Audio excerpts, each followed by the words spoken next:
Hey everyone. How are y'all? Happy Sunday, April 6th, 2025. Welcome back to my channel, my show.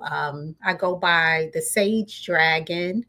It's a new book club experience. And I'm going to be going live on different platforms, but you can mainly find me now on StreamYard. So I launched this book club in celebration of things that I really enjoy, which is reading, poetry. I'm going to also get into some vintage hip hop stories coming soon. And my first book, for those of you who have been joining me, has been Overcoming. And it's been great. So we've been talking about overcoming the last couple of weeks. And I wanted this to really be an interactive experience, which because this book is designed to be interactive. So as a reminder, next slide. Let's see if it's up there. All right. Well, as a reminder, we have been talking about the book. There's 6 topics that I call it Auntie Shell, that Auntie Shell put forth in this book, Overcoming. And this is a journal. It's more like she calls it a workbook. Sometimes when I think of workbooks, I think of them to be more flexible. And this is hardcover, which is really pretty. And you can see it's got purple and gold with this star coming through. And this was a supplement to the book she wrote called The Light We Carry. And I also read that, and that was written in 2022, that really got into more of this, how we kind of can live the soft life despite a harsh world. So it's just giving gems and it's giving tidbits. And then she weaves in her personal life and personal story. So with this book, Overcoming, this is allowing the reader to incorporate some of her suggestions in our own lives. So I ordered copies for my mom, my daughter. I've encouraged friends and families to join in, and it's not too late. I also want to say one more thing before I get into today's topic, which is you don't have to read the book to join the discussion, because really what we're talking about and what she's bringing forth in the book are topics that everyone could relate to, even if you haven't read it. So I feel like I've been getting some energy from people that because they don't have the book or maybe don't have intentions on purchasing it or don't have the time to read it, that they don't want to join in. And I think join in, please. It'd be great to have you. So let's get into today's discussion. We talked about small power, which was the very first episode, and that all those episodes you can find on my channel. The second episode was Comfortably Afraid, which was about us tackling fear. The third episode was Source Code, and that got into how we use our individual attributes, our unique personal qualities, along with our own stories, and owning that which makes us unique to live a better life and to not shrink away from that. So that was a really, I think, helpful discussion. Today is showing up. And everyone knows that you all in the public may not know this, but a lot of people in my life know that I love music as well as books. And I put together a playlist, and I'll show it at the end of the podcast, that summarizes what I think of when I think of showing up. But the word that kept coming to me, the song was love, dun dun dun dun dun, by Houdini. One love, because it's really about us being there for one another. That's what showing up means. In the book, Auntie Shell ever since her first book, Becoming, she talks a lot about friendship. And she had a bestie that she went to college with that unfortunately she lost. And relationships really mean a lot to her and really mean a lot to me and many of us, those of us who are, Black women and familiar. We get so much from our connections and our relationships. So that's what this particular chapter is about. It's She delves into both friendships, platonic friendships, and romantic, relationships. I'll get into that in a minute. So, showing up is being there for those who we have a deep relationship with and providing a sense of home, security, safety, sympathy, and empathy.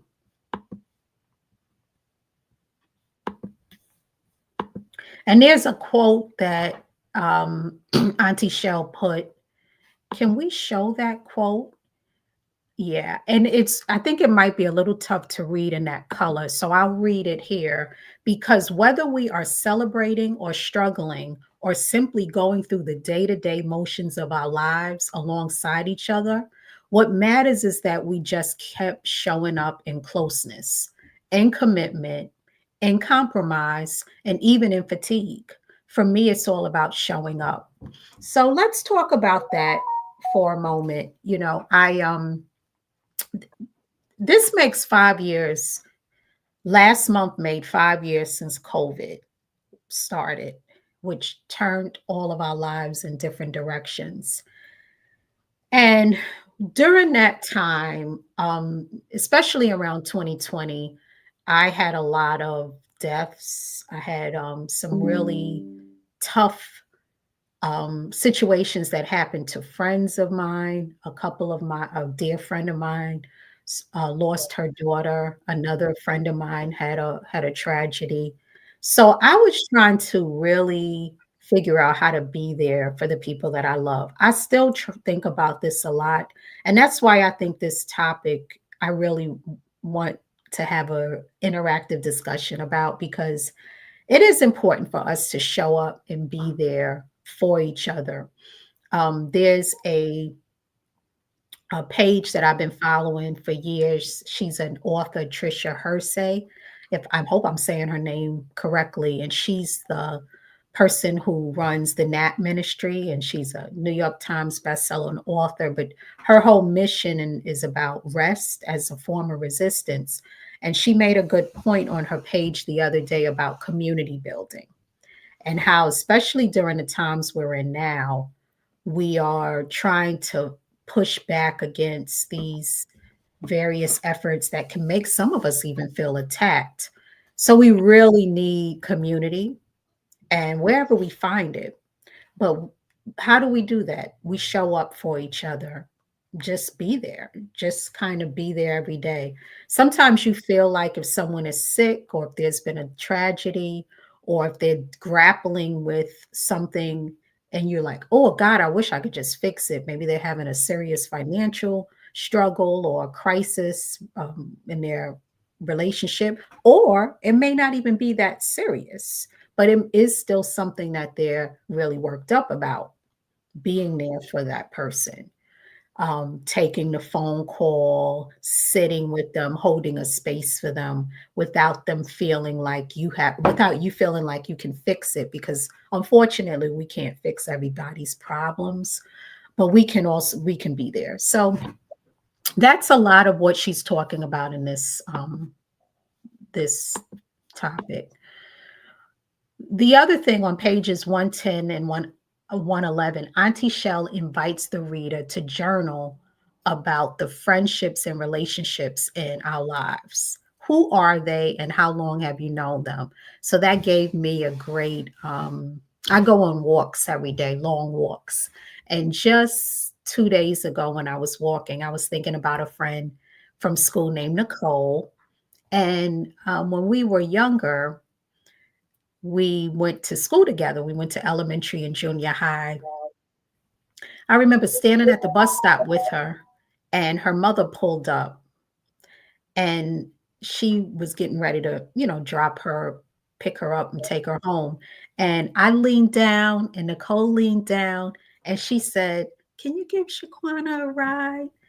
And Mrs. Figueroa said, "You don't even have to ask. If I pull up, you just get in the car."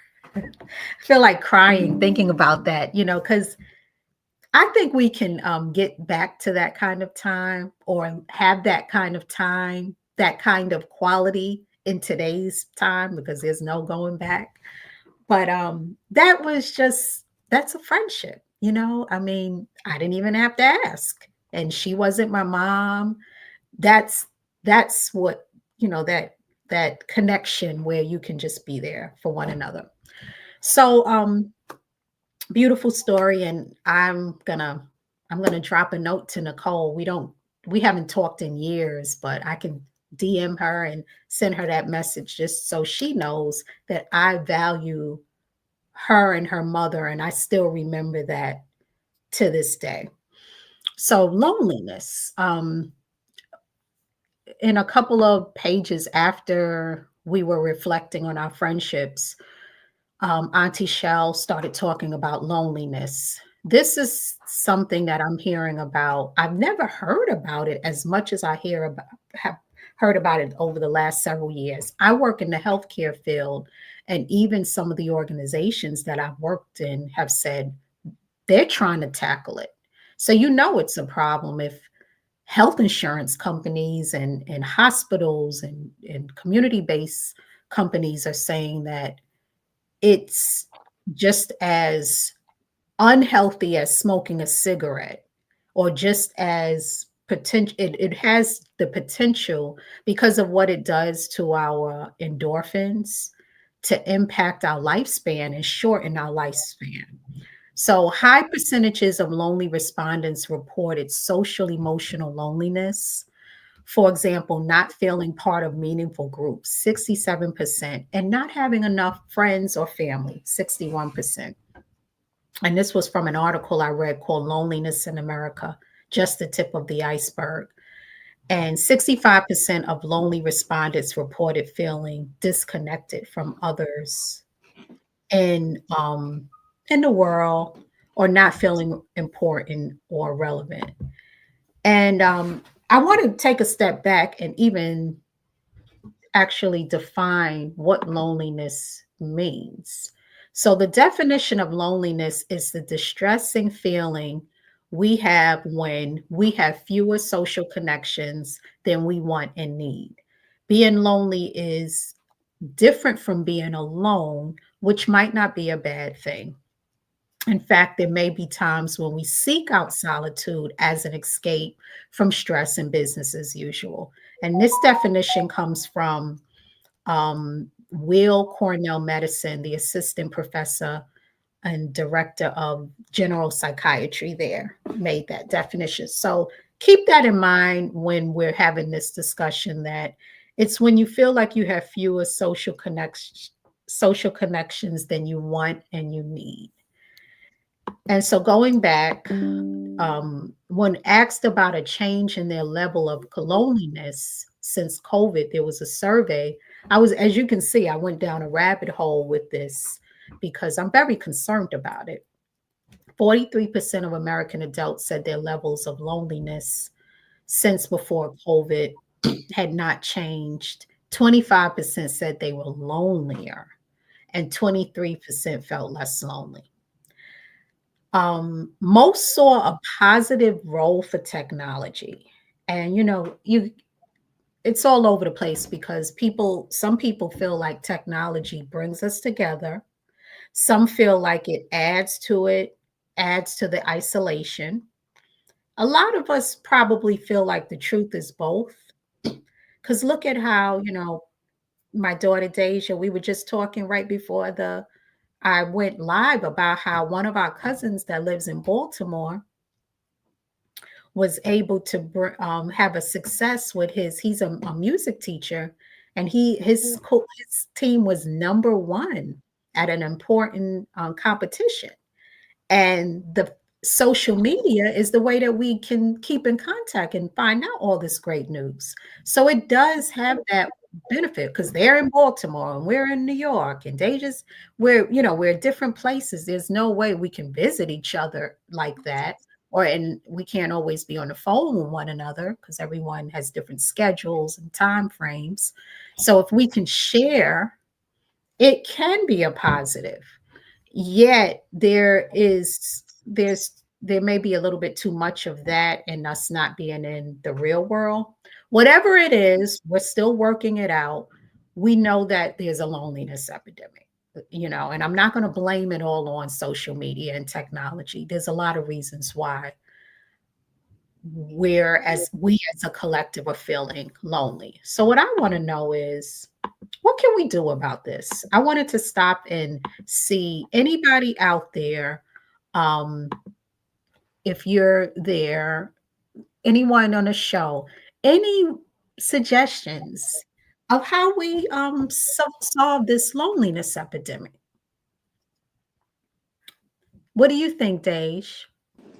Um, I think it would be interesting if we had a different dynamic with neighbors, because I feel like that is something that I didn't necessarily grow up with, and people my generation didn't grow up with. Like, there was a time period where you didn't go without speaking to your neighbors. Like, when you moved in, you got to know them, the person to your right, to your left, and across the street from you. Or Yeah, say you were living in some sort of like cooperative living space or apartment, like you would talk to them and you would become friends and invite yeah, each other over and different things like that. Even if you're not close, just like mhm, having conversations with them. Like, I feel like a lot of people nowadays never talk to their neighbors ever. yeah, And that's like your direct community because you're literally living next to them. mhm, And so when certain things happen, like even if there's like some sort of like natural disaster, you guys can warn each other, or um, just talk about the weather, talk about what's going on in your hometown, and yeah, plan community stuff, mhm, um, have like neighborhood book clubs and stuff like that. Like, I yeah, just feel like um, that's not necessarily a thing, and people are way more closed off. And sometimes it can be like that in college dorms, but even so, I feel like people are just so to themselves, mhm, which is fine. But I feel like it would help if people kind of like spoke to their neighbors more. Like, I don't think it's a thing anymore for people to go to their neighbor's house and ask them for sugar or like just ingredients for stuff. Like, people yeah, don't do that anymore. And I mhm, feel like it would be cute if that still happened. Um, yes. yeah. I really loved everything you just said because I think it's right, correct. And even on the block we lived on, in the beginning, that was a thing. It just seemed like the years stuff has changed because if you remember, even our neighbors, like as soon as we like a couple of days in, one of the girls, she was a little girl at the time, she had wrote in chalk your name, and we were friends. Like, you could get off the school bus and go over to her house if your grandmother wasn't around. I know that there was a young boy that became really close friends with my son.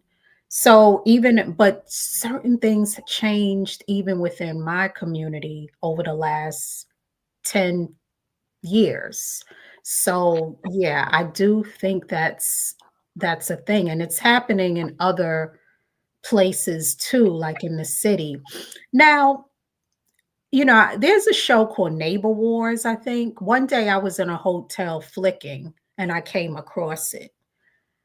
I don't think shows like that help connect neighbors. So I'm not one of these people that want to blame, you know, films and movies on the wreckages of society because that's been a thing for years. They used to come after hip hop. What I'll say though is representation does matter. So if you have all of these images and examples, of these reality shows, because with the the neighbor wars, the particular episode that I saw, it would they were fighting over a tiny little blade of grass that this one neighbor felt was hers, and she didn't want anyone watering it. How do you connect with people behaving like that? So that's the barrier that we got to get through, because I do agree we need neighbors. Now, if it's not going to be in proximity, if you're not going to get that connection in your direct proximity, try to find some other ways and some other people in your life so that at least you have someone. It might even come from your work. Sometimes you do make friends at work. I know they say keep those separate, but sometimes like you'll find yourself starting with someone. Like I know that happened to me with one of the jobs I had in high school. We just started the same time and had a lot in common. We were both in the same year and had some similar things going on in our lives. We became really good friends and we were supportive of one another working. Find some ways to figure out how you can be there for other people. But thank you so much for that comment, Deja, because it's so true. We really need to connect with our neighbors. So on pages 114 and 115, Auntie Shell suggests we think about the ideal qualities of people that we want around, because she was talking about, she's very adamant about her friendships, very protective. And she shared a story about how when she was in the first lady, and there was this woman, she was the mother of one of her daughter's friends, and they ended up becoming friends. And as first lady, she did have to be kind of guarded about who she was letting in and out of her life. But once she kind of discerned that she really liked the person, because she said there's all sorts of things that draws her to a person. It might be like she really likes the way their makeup is, or it could be a quality that they have that draws her to makes her want them to be her friend. And then once you're her friend, she's like, you're her friend.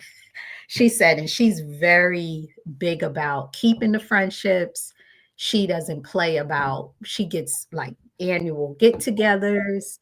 She doesn't let whatever has to happen to make it happen. And I think that's so great.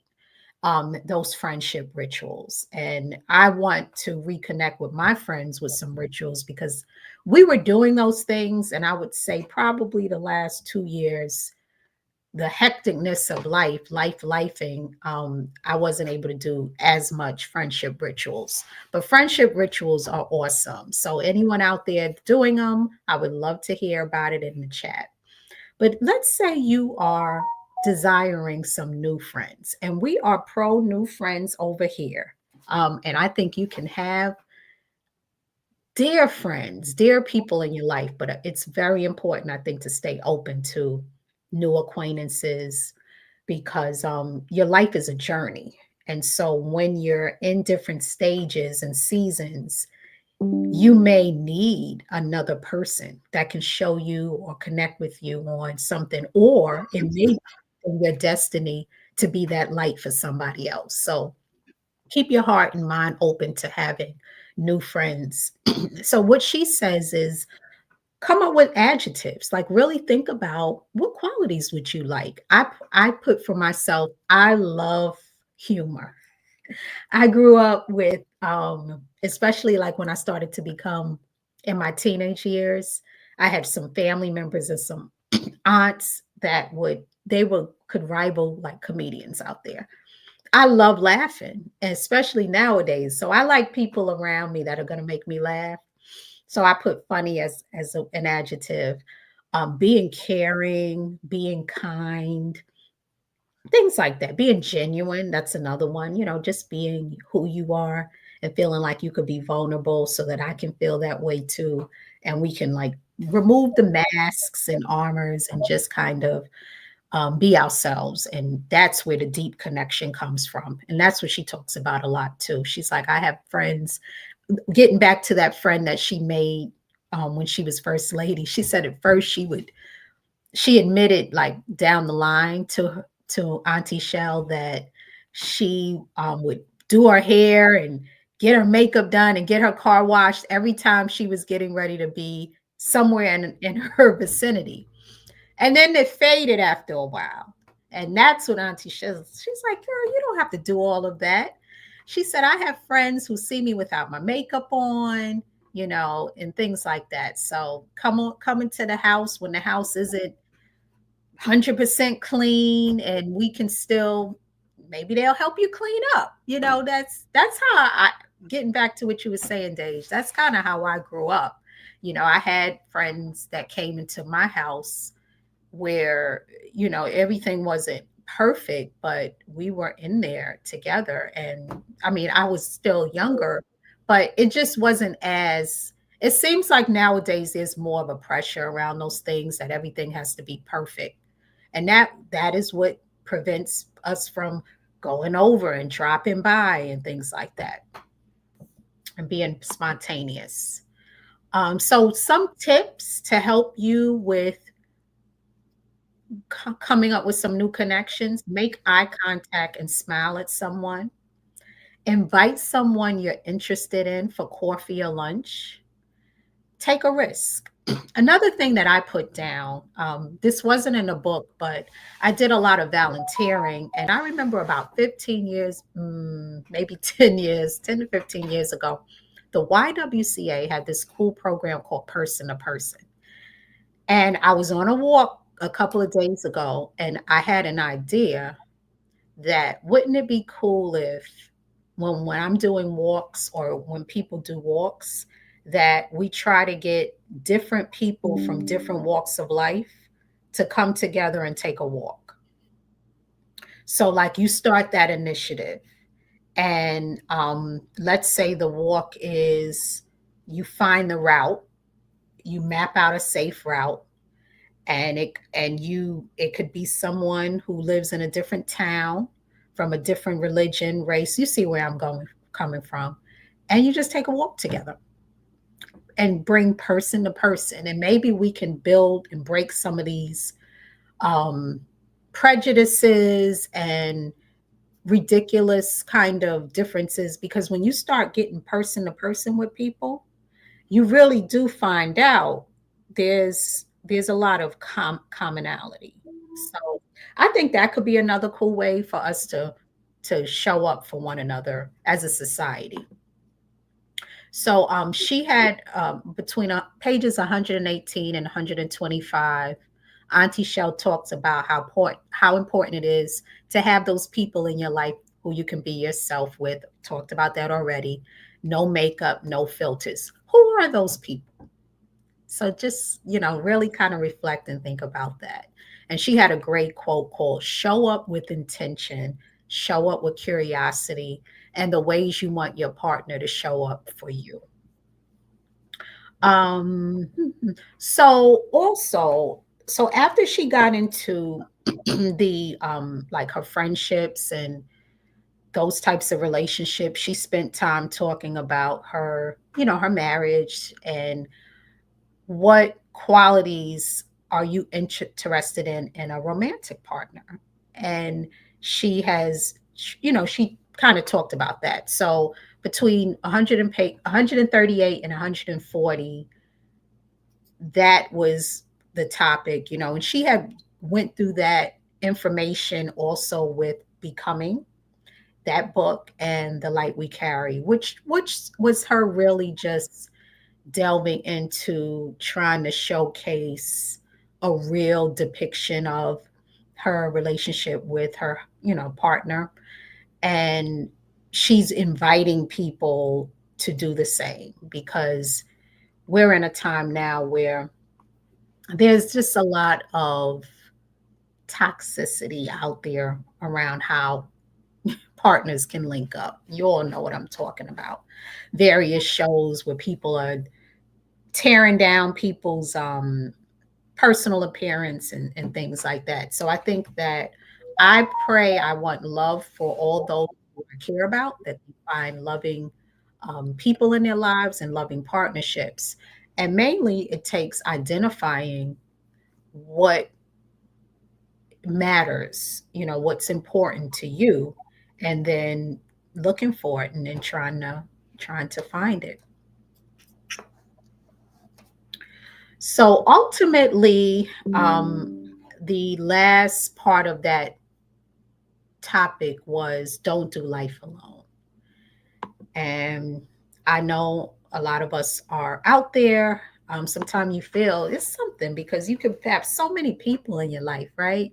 So many people that you care about and care about you. And yet you could sometimes feel like, gosh, I just feel so lonely. I feel so isolated. So I want to give a hug, send a hug to anyone who's feeling like that right now. And I hope if you watch this episode and maybe something out of it you gain from and you can put this practice in your life. Lastly, I have a playlist that I put together with some fun songs in celebration of friendship and being there for one another. Can we show that playlist?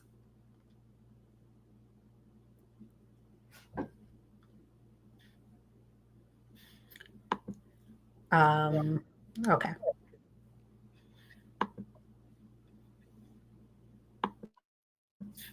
All right. So there we go. Yeah. So this I'm still building this up. I was re-listening to Friends by the Carters on the Carters album. I like some of the lyrics that Jay especially talked about his friendships. Genuine. Seems like he has some genuine people in his life. And that's what we need. We got to keep building. One of the things that I think I missed a point somewhere in thinking about that song that Jay was talking about reminded me of, oh yeah, here we go.